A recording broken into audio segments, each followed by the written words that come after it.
Le vent joueur masqué présente Pas vu, pas pris. Pas vu, pas pris est un jeu où vous devrez montrer votre sens de l'ingéniosité et de la discrétion. L'objectif est de faire traverser la pièce au fantôme sans qu'il se fasse remarquer. Pour cela, vous pouvez vous aider des éléments du décor. Mais attention, vos adversaires vous surveillent et s'ils vous repèrent, retour à la case départ. Au début de la partie, vous devez installer vos fantômes à l'autre extrémité du plateau de façon à ce qu'ils vous rejoignent. Ensuite, allez chercher Valérie Damido pour qu'elle organise la déco. Vous agencez les meubles comme vous voulez, debout, couché, en travers, sur les cases, pas sur les cases, c'est vous qui voyez. Enfin, sachez tout de même que si vous mettez la table les pieds vers le haut, soit vous êtes un artiste, soit vous n'êtes clairement pas fait pour travailler dans l'aménagement intérieur.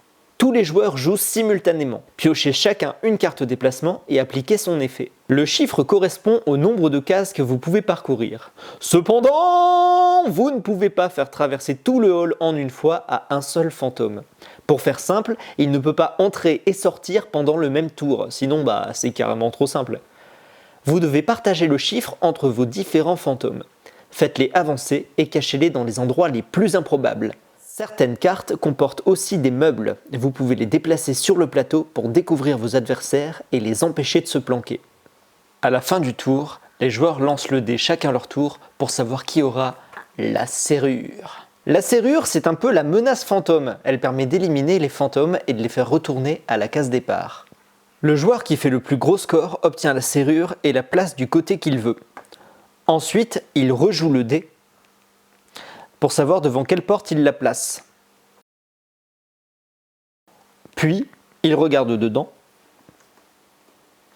Et tous ceux qui apparaissent dans son champ de vision sont éjectés du plateau, y compris les siens. C'est le jeu, ma pauvre Lucette. À la fin de la partie, lorsque toutes les cartes déplacement sont épuisées, on compte les points de tous les fantômes qui ont traversé. Toutefois, s'il reste encore des pions sur le plateau, il vous rapporte quand même quelques points supplémentaires, histoire de grappiller un bonus. À vous de jouer!